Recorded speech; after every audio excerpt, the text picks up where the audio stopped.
Hi and welcome to another episode of my KTM Duke 250. In this episode, I'm going to explain how the clutch works and what is a slipper clutch. A clutch is a mechanism in the gearbox to engage and transmit torque from the engine to the transmission, while disengage to interrupt and allow gear to shift, and also to smoothly deliver the power when the clutch lever is depressed gradually. Take the example from my KTM Duke 250, where this is a multi-plate clutch pack and the main components consist of the drum connected to the engine, the hub connected to the transmission, steel plate, friction plate, pressure plate, and tension spring. The clutch operates by pulling the hand lever connected to the arm above the engine through a cable. Next, this arm will then twist a claw inside the engine, where this claw will pull out the pressure plate to reduce the clamping force within the clutch pack. It will allow the friction plate and the steel plates to slip and therefore disconnect the link from the engine to the transmission, so rider will be able to upshift and downshift, where it will create a different in centrifugal force between the steel plate and the friction plate. Subsequently, the lever will then be released gradually to push back the pressure plate and pressing the clutch pack all together, which will connect the link from the engine to the transmission. With this mechanical movement, the friction plate rotation speed will then be synchronized with the rotation speed of the steel plate.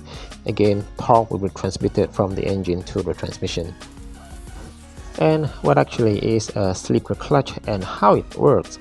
The function of a slipper clutch is to allow the clutch to slip when a rider downshifts too fast, where it will create a situation where wheel speed is driving the engine speed higher than it is designed to operate, or in other terms, slipper clutch will protect the engine from overrev if the rider is overstressing the allowed engine RPM range.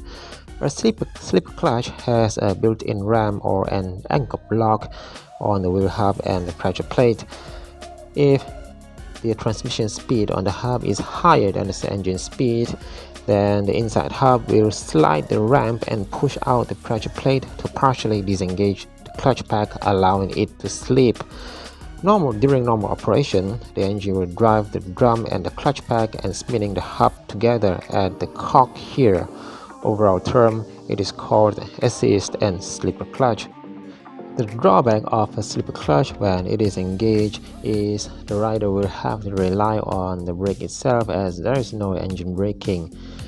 Another disadvantage is the friction plates tend to wear off faster if slipper clutch is engaged more often. That's the end of this short video regarding the slipper clutch and how clutch work. Do me a favor by clicking on the thumbs up, and if you have anything to say, then please feel free to leave it down in the comment section below. Till then, thanks for watching and ride safely.